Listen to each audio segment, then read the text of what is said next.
Thank you for joining the St. Augustine Lighthouse Maritime Museum for Mission Accomplished, presenting a Revolutionary War shipwreck. This is the third of a four-part series showcasing the museum mission to discover, preserve, present, and keep alive the stories of the nation's oldest port, as symbolized by our working St. Augustine Lighthouse.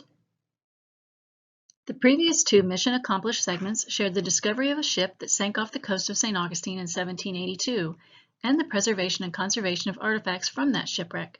This segment will show the museum present the story of the Revolutionary War shipwreck in the exhibit Wrecked. Join exhibit curators as they tour you through the exhibit. And we're going to give you a little sneak peek at our new exhibit. It is officially open, so if you want to come down to the lighthouse and climb up the top of the tower and come through our keeper's house, you'll get to see more of what we have here and get to learn about this historic shipwreck. What we're in now is what we call the intro hallway. You've come out of either our other exhibit in the keeper's house, or you come through the door here. This introduces the characters, what we call the lenses, which refers to our lighthouse lens. The different lenses through which you can learn about this shipwreck. There's the loyalists, and the artifacts themselves, the archaeologists, and then of course your own perspective. We also introduce our new character, Star Waters, in this hallway. She is a 12, 13-year-old girl who enjoys diving and learning about shipwrecks in the past, and so she takes kids through the exhibit. We have different labels for her and different information that you can gather. There's a grid system that archaeologists use over the site. You'll see that throughout the exhibit, and behind it is the site plan of the shipwreck. That you see the little gray areas that show you where things are found on the shipwreck site. And then of course we thank our donors here who, without them, this wouldn't be possible. We've got a few cool little things in this room, starting off with perhaps the coolest thing, to me at least, is a new video game on these iPads here that basically what you can do is you can recreate diving on the site with our new character, Star Waters.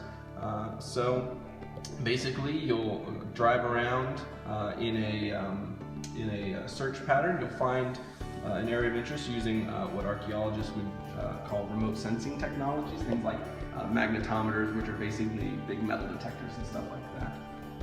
So you look for those.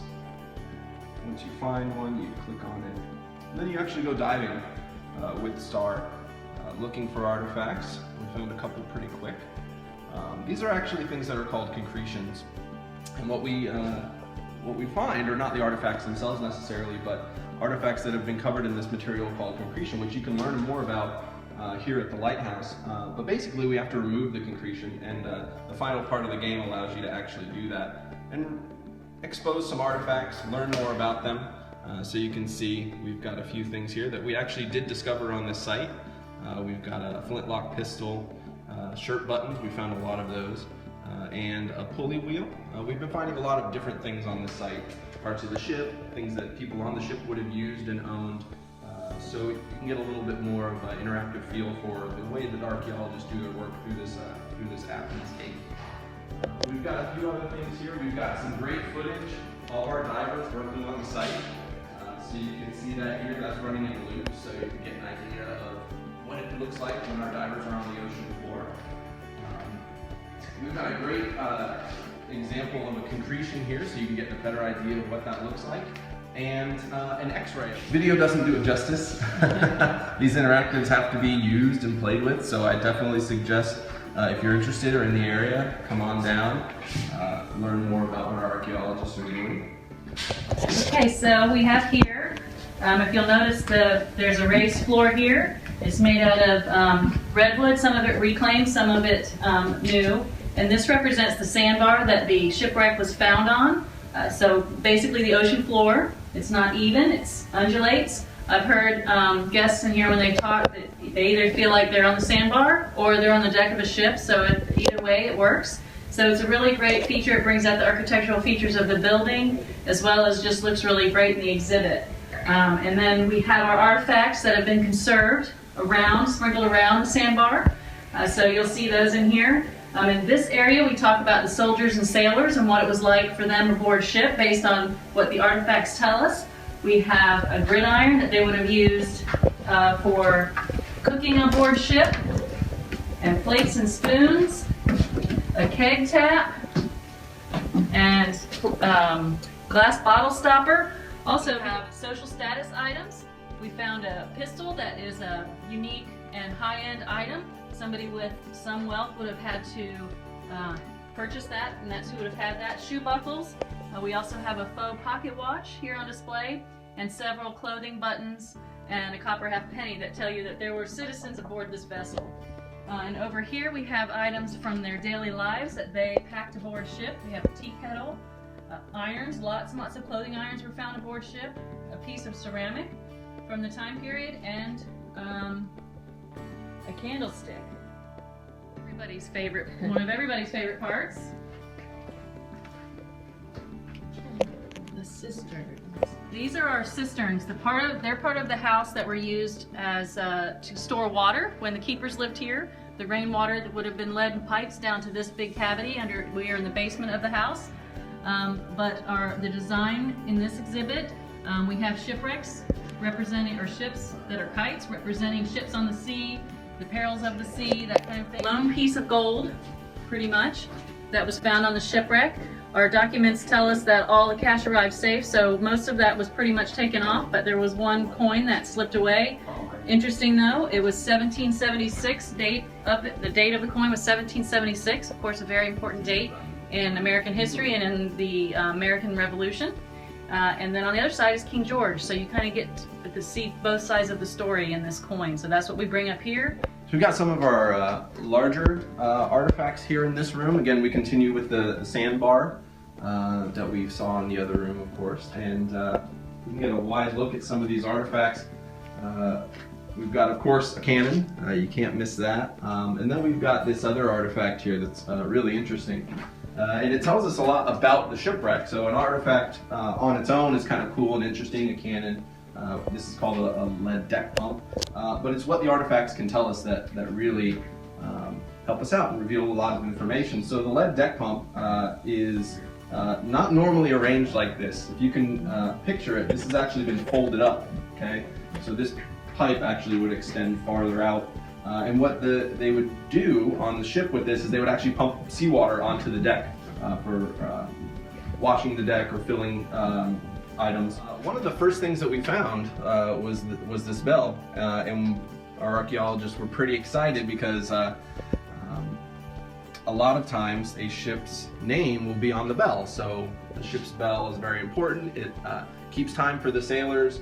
It lets them know when their shift is over, when the next shift needs to start, and that kind of thing. And again, like I said, oftentimes the actual name of the ship is etched right onto the bell. So we found the bell really early on. It had a little bit of concretion on it, so they were cleaning it off to get to the name of the ship, and they completed cleaning the bell. They got all the concretion off. It was nice, pristine, and there was no name on the bell. It was just a generic bell. There's my buddy Star. I'm in her equipment locker. Here she is. She's ready to go, ready to dive. She's got her wetsuit and her scuba gear, her compass letting her know where she goes. Also behind me is again the grid square that she would use to draw the site, and a little piece of what she's drawn of the site here on this clipboard.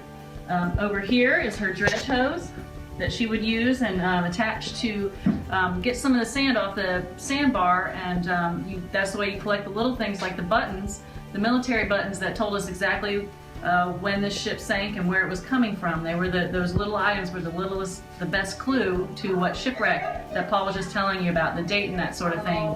So those little things that was my favorite artifact. It is a model of what the people on board the ship may have used to escape this shipwreck, this ship that had run aground, that they were unable to save by throwing the heavy artifacts overboard. They would use a boat like this to take people and cargo to shore, anything that they could save.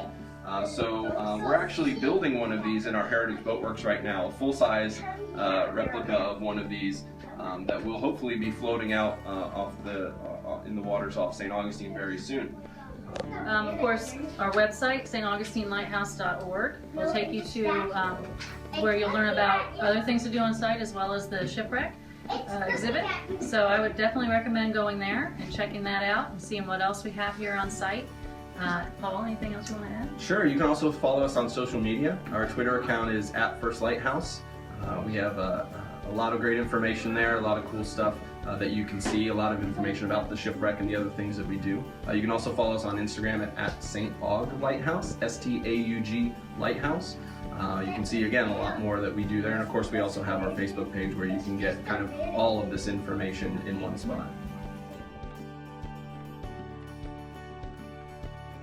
Since the exhibit opening in 2016, the Wrecked exhibit has been presented to more than 500,000 visitors who have engaged with this unique story of the nation's oldest port. Mission accomplished. Again, thank you for joining the virtual museum today. We appreciate your continued interest and support. Love your lighthouse and donate today, or take advantage of deep discount opportunities by visiting www.staugustinelighthouseorg.